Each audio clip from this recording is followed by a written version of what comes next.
The last day dawns on the kingdom of Ascalon. It arrives with no fanfare, no tolling of alarms. Those who will remember will speak fondly of the warm morning breeze.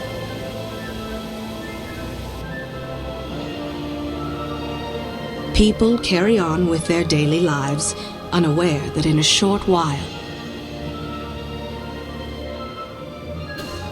everything they have ever known will come to an end.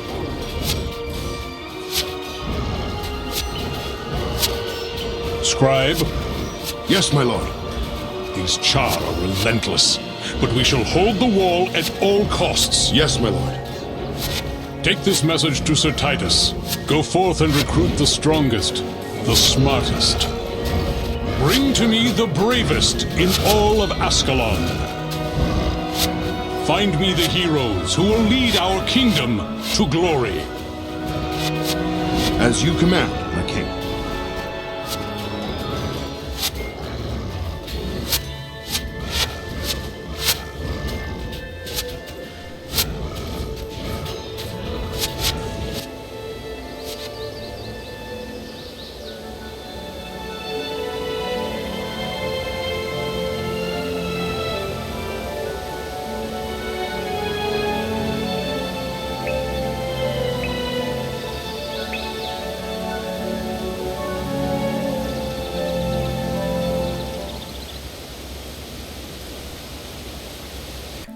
Alright, so this is gonna be a little bit different from what I usually do. As many of you know that in terms of the content of my channel, that I usually upload the amateur dungeon run with some of the random people and some of the casual people in my guild. And occasionally I upload some of the videos from the other games that I find interesting and quite fun to play with on my channel. And nowadays I'm just starting to upload a little bit more in terms of the living story from Guild Wars 2, and just to inform with some of the people that I know of that don't have a lot of time to play, so they can still watch my channel and see what are the story like, and keep them up to date. So a few weeks ago, actually a few months ago, one of my friends in the guild that told me that why don't you just go back to Guild Wars 1 and do a video of your journey in terms of exploring the story, and also talk about some of the features between Guild Wars 1 and Guild Wars 2 and see what it's like. And I simply told him, yeah, that sounds like a good idea, so just let me have a look at it online and see if there are any sales. And apparently there was during September or October or something like that. I can't really remember exact date, but there was a sale on Steam for Guild Wars 1 collection for about $25, if I remember that correctly. And so I bought that, and I started to play with it a little bit. So this is just my secondary character that I make. I make one of them before this one, just to explore some of the system and some of the features and the class system and the questing system and stuff like that, just to get a feel of it before I am going to make a permanent character that I'm going to play from now on, until I finish obviously the end of the Guild Wars 1 story. And also I might as well try to get the holes of achievements. If you don't know what is the hole of achievement, it's basically the achievement that allows you to unlock some of the skin for Guild Wars 2, and also unlock some of the titles for Guild Wars 2 as well. So I might as well try to get some of it from the Guild Wars 1 expansion. Now my first impression of Guild Wars 1 is that well, let me just put to you this way: I haven't played that much Guild Wars 1. I did play for about 10 hours back in 2007 when one of my friends lent me his account just to have a try of Guild Wars 1, see if I like it or not. And back in the day I was busy playing World of Warcraft, if many of you play it. you will know that there was an expansion that's quite popular back in the day too. It's called the Burning Crusade, and I was stuck into it, and I didn't really have that much time to play all the games, so I was just playing World of Warcraft instead. So I didn't really play that much of Guild Wars 1, so my experience with Guild Wars 1 is very limited. So I would, in terms of comparison between the Guild Wars 1 and Guild Wars 2, from 20 minutes of like testing it out when I bought it, I only look from the perspective of the Guild Wars 2 player, obviously, because I haven't played Guild Wars 1, so I can't really talk about from the perspective of Guild Wars 1 player, but I can talk about from the perspective of Guild Wars 2. And so from a perspective of Guild Wars 2 player, I find that there are a few things that Guild Wars 2 is lacking of in terms of the unique features, and I will cover that in a bit. So first of all, I would like to talk about the graphic. So in terms of the graphic of the game is quite dated, obviously, because the game came out in 2005. That's like nearly 10 years ago. And so because of that, some of you, I might as well tell you beforehand that some of you might find it a little bit difficult to swallow the graphic of the game, because it's not your taste.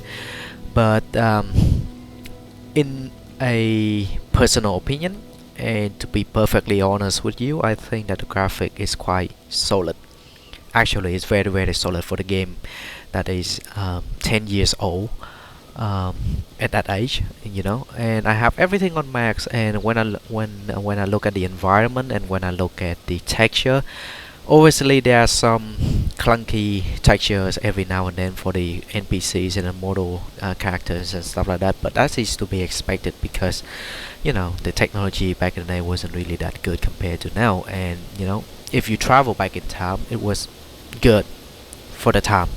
Back in 2005, this is good for the time, but now it can't really compare, because the technology advanced so fast that the graphic card nowadays is be able to perform high resolution texture and stuff like that. Obviously, you can understand. So in terms of the graphic, if you are the graphic fanatics, that I use the graphic fanatics to address for some of the people that only look at the graphic itself and judge the game from just the graphics. You might find it's quite difficult to swallow the game itself, but hey, you have to consider the time and the day the game was released. So yeah, that's the only thing that I can tell you about the graphics. Just give you a head of advice. So the second thing that I would like to talk about is the questing system. The questing system in Guild Wars 1 is more like an old school, and what that means is that in Guild Wars 2 you have the HUD system and the random events that you can sort of just interact with some of the NPC random on the map, and they tell you what to do, and some of the events start popping up, and you do that for the reward like karma items and also gold.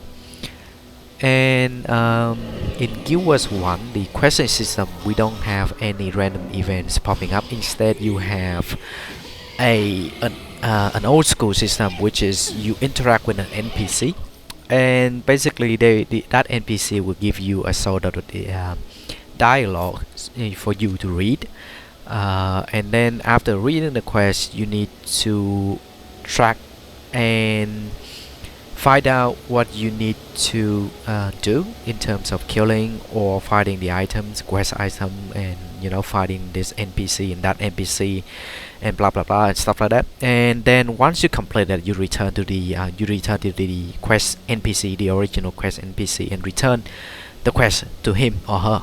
And after that, that NPC will give you a reward based on the task that you have been given to do. So some people might find it a little bit of good on time. So somebody like me, and I know some people that watching my channel that play a lot of Diablo 2, and some of you might play World of Warcraft, and some of you might play some of the old questing system, like read the dialogue and then just go and start doing it like Neverwinter Night, Titan Quest, and stuff like that. So yeah, this will remind us the good old time, that more like a childhood memories that we spend in our early days of gaming.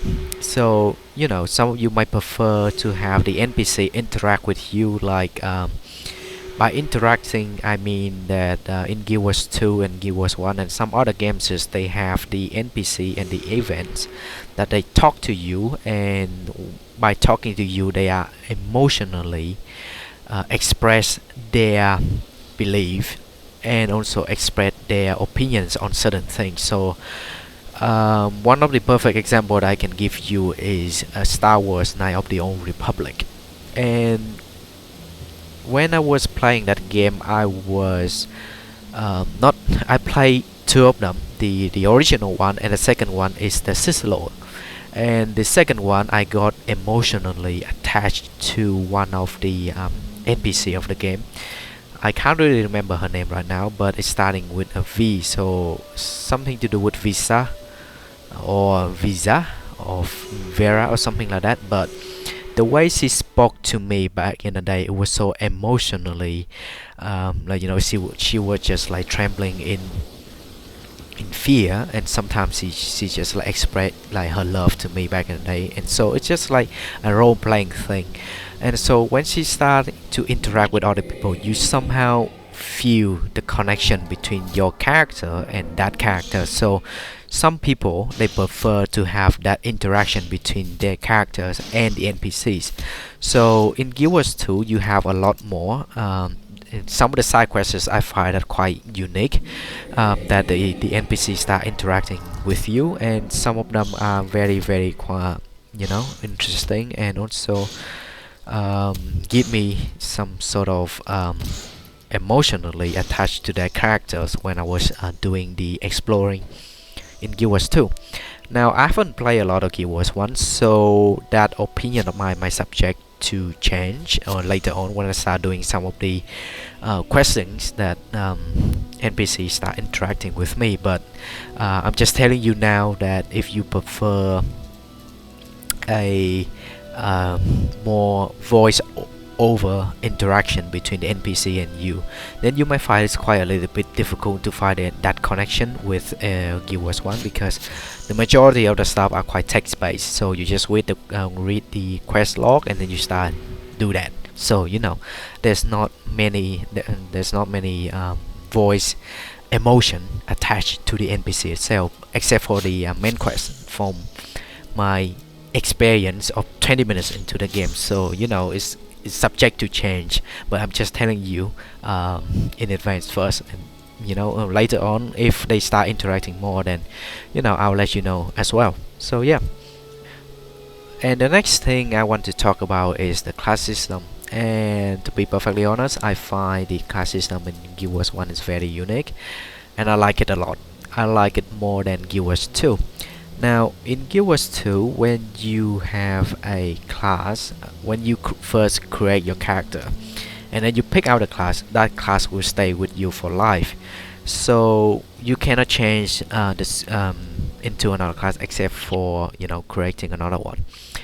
In Guild Wars 1 you have the mobility to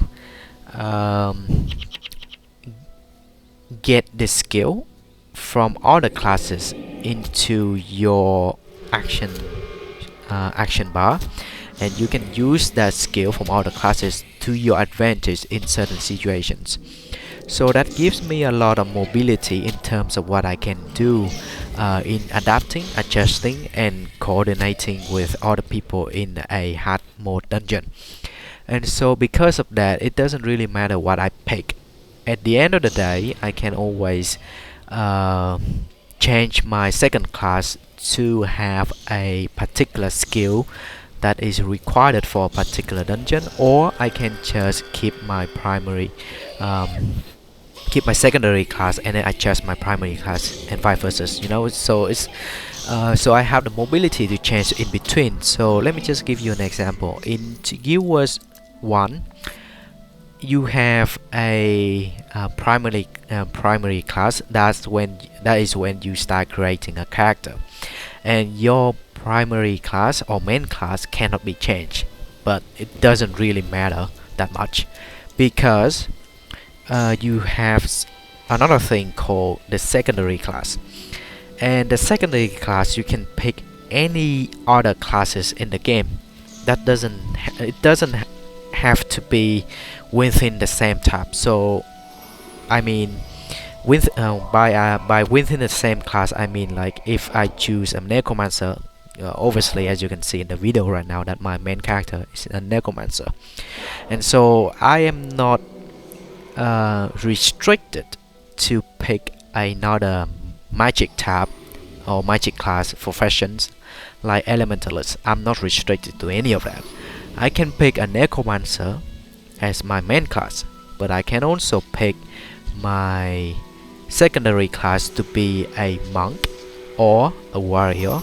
Monk is a healer and also a tanker as well. Or I can pick a warrior, or I can pick a ranger, or I can pick other classes.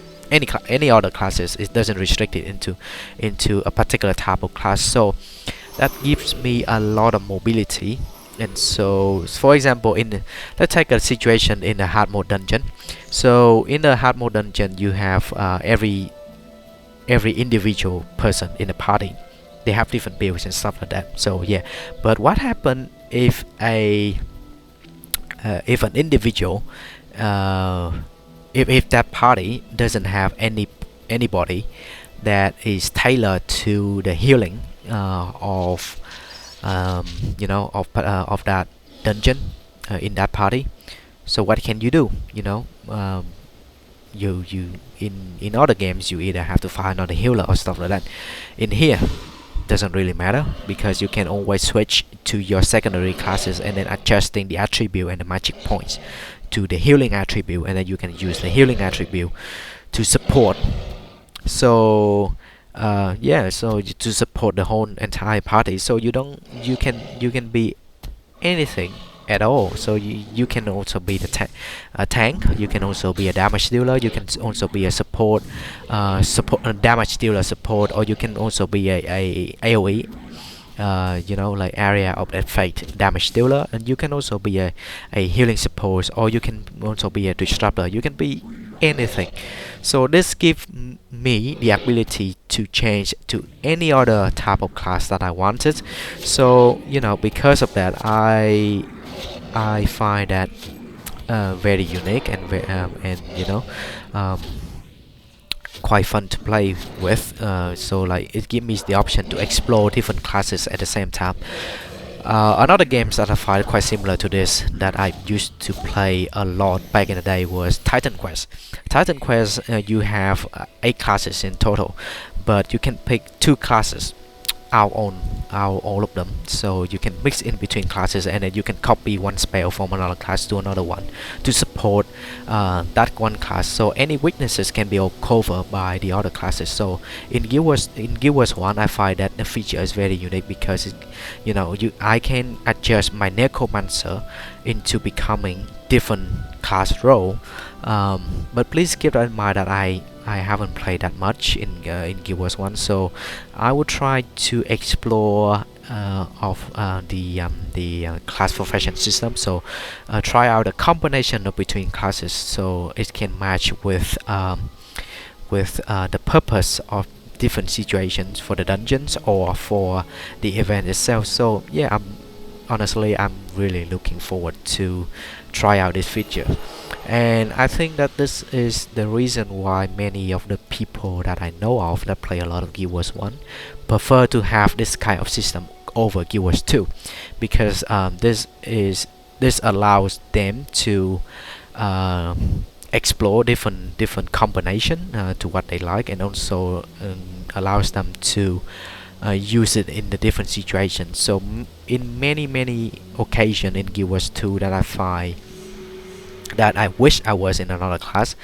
Take Ara or Catechist Manor, for example. Sometimes I wish I have a thief in that party. When I was doing the dungeon, because you can sort of use other classes, but sometimes that I prefer to have a thief or what was the other one, engineer, to stealth and then skip the mobs, and don't have to waste my time into killing them, because some of the mobs are not worth killing.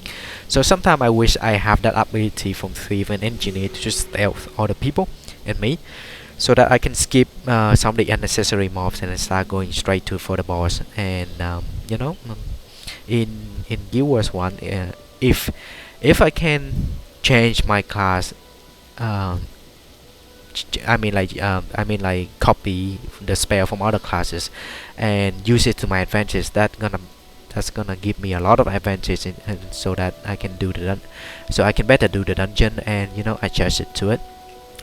So yeah, so I'm really looking forward to to explore this this feature a little bit more. So I try out different combinations and stuff like that. So yeah. And the next thing that I want to talk about is the in terms of the region and the zone. So basically, when you got out of your city in Guild Wars 1, you enter a particular map, and when you enter a particular map, that map will only tailor to you individually. So I cannot get anybody. When I talk in the map chat, there will be no people to hear me. So if you want to invite somebody to do questing with you, you have to go back to the city, and then you click on that character, click on that person, and then invite him or her to your party. And then when you invite him to her into your party, then you will go out to the zone, and then it will create a zone just for the two of you, so nobody can join that zone. So in terms of questing, I find that I need to engage with with a lot of people in order to do the questing together, compared to Guild Wars 2. The map is it's not tailored to me, it's tailored to everybody, so everybody in the zone can do the quest with me. But in Guild Wars 1, when I enter a particular map or zone, that particular map and zone only tailored to me, except for the city and except for the PvP. The only reason why I think that they did this was, back in the day, there was a term called kill stealing.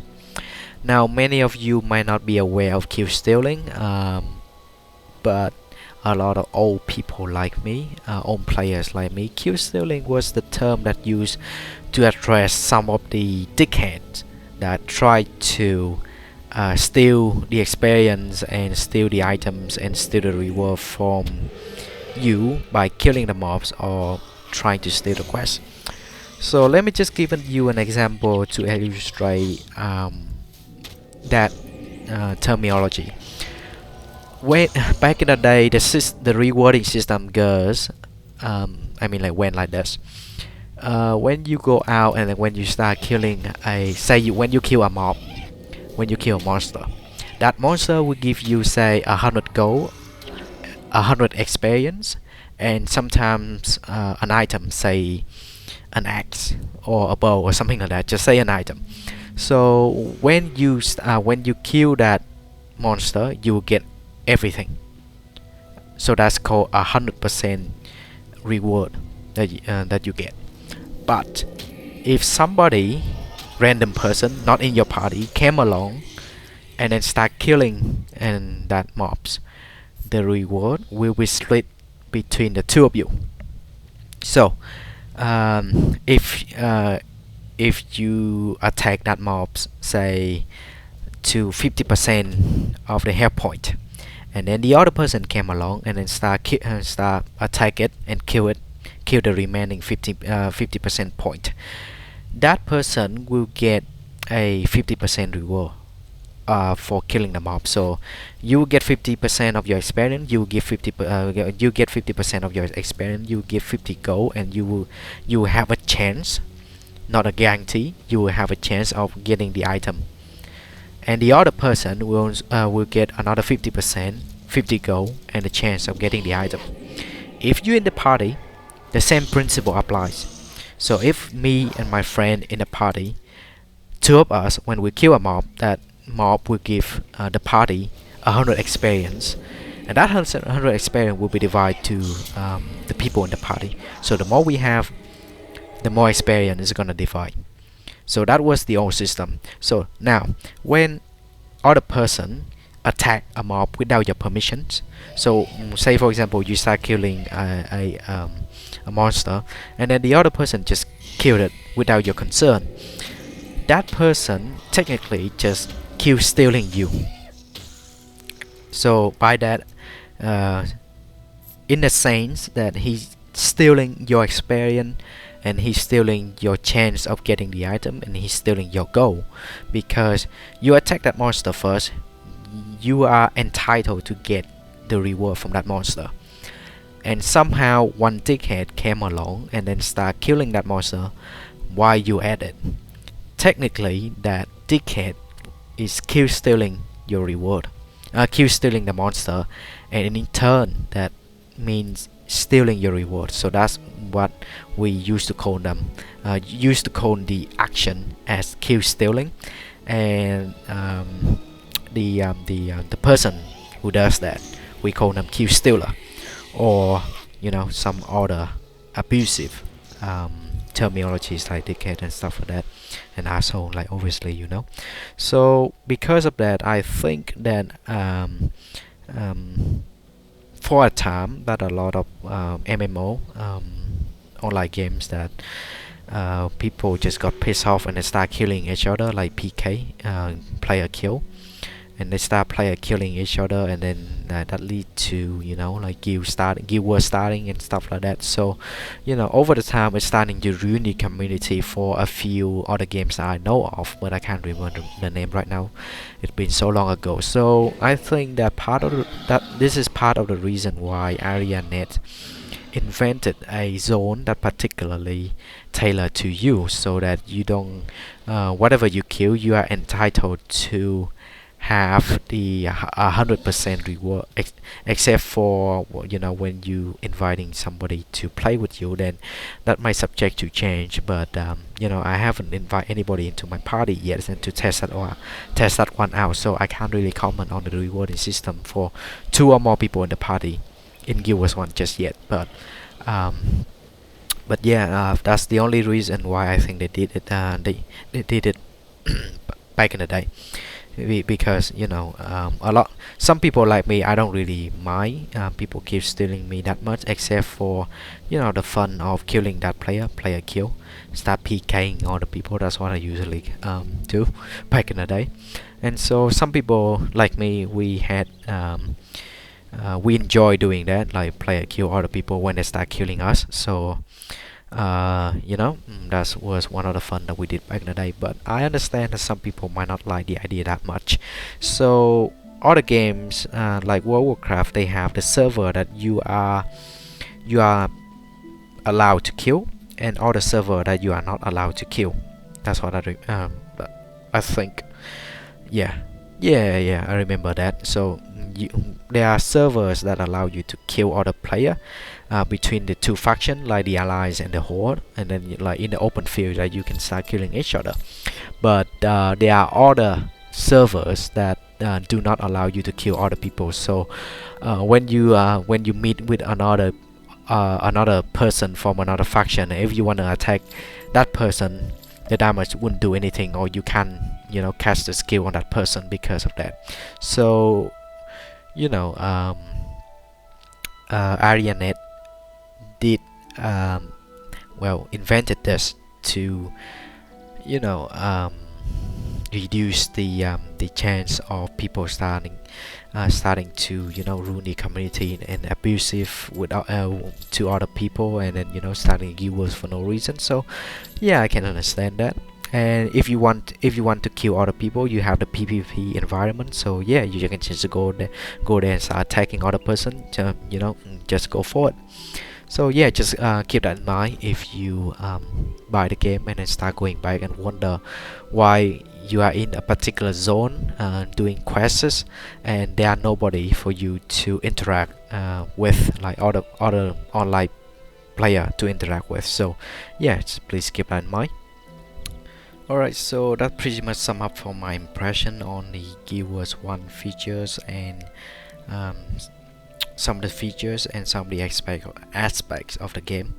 And so I will continue to talk about this later on when I start to explore a little bit more into the storyline, and also some of the feature later on in terms of the dungeon and stuff like that. So yeah, I'll let you know how it goes.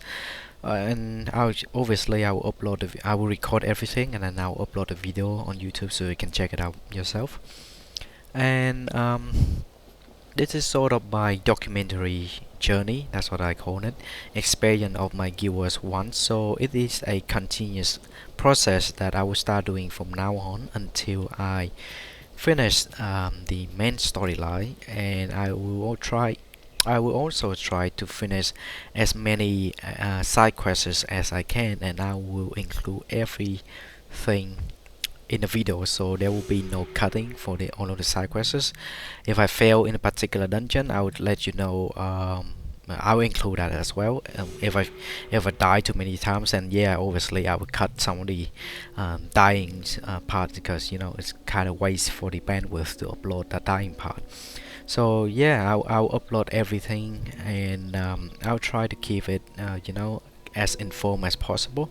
So every single quests that I find, every single main quests, and every single dungeons, the conversation between the NPCs and the character that I'm playing with, I'll try to keep every single one of them into the video so you can check it out and understand the lore a little bit more. So it's a continuous process from now until I finish all of the storyline, and also the side quests, and also I'll try to get my holds of monument achievement points, so I can get some of the skin for the my Guild Wars 2 account. And so yeah, it will be a long process, no doubt, because the game is, well, from 2005 they have about 4 expansions. The first one is Prophecies, the second one is Guild Wars Faction. I can't remember the third one, what was the name for the third one, but the fourth one is called Eyes of the North. So yeah, I'll try to I'll cover as many aspects of the game as possible for the 4 expansions. But please keep that in mind, that it's gonna be a very long process, because the game came out 10 years ago, and so there are 4 expansions to be explored, and there are many quests and many storylines to be explored. So yeah, I'll try to finish it, finish as many as I can, and try to upload everything. And another last thing that I want to say as well is that when I start gaming, I don't usually talk that much, because when I start playing role-playing games like this one, I tend to focus into the character, and I tend to be the character in the game. So put myself into the position of my character. What should I do? So I did the similar thing to Skyrim as well. When Skyrim released, and Oblivion, the Elder Scrolls franchise, many of you know. And so when I play those games, I technically, well, for Skyrim, I didn't have that much sleep for 3 days.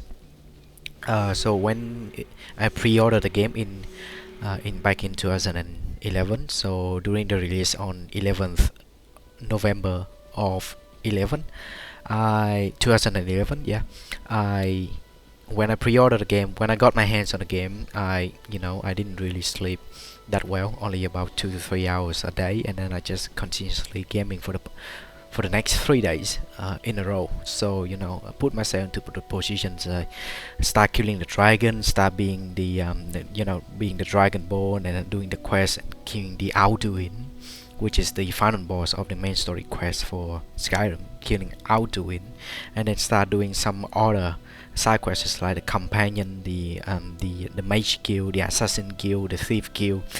So when I play games like that, I just got sucked into the game, and I completely forget about reality. So when I start playing Guild Wars 1, I tend to do the same as well, because I enjoy the lore and the aspect of role-playing games. And I did the same for Guild Wars 2 as well, except for a few occasions when I started doing questing together with some of my friends that I started. Obviously, I need to coordinate with other people with them to finish the dungeon. Then I will talk.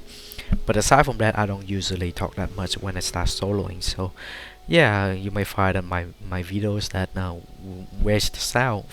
Uh, Talk, like make some noises. You say yeah, okay, but I tend to focus into the game, so I tend to forget about that from time to time. So yeah, if I find some of the aspect or the story bit that I find interesting, then I will either do the voiceover, or I will try to have my microphone and start talking at the same time too. So yeah, just please understand and keep that in mind.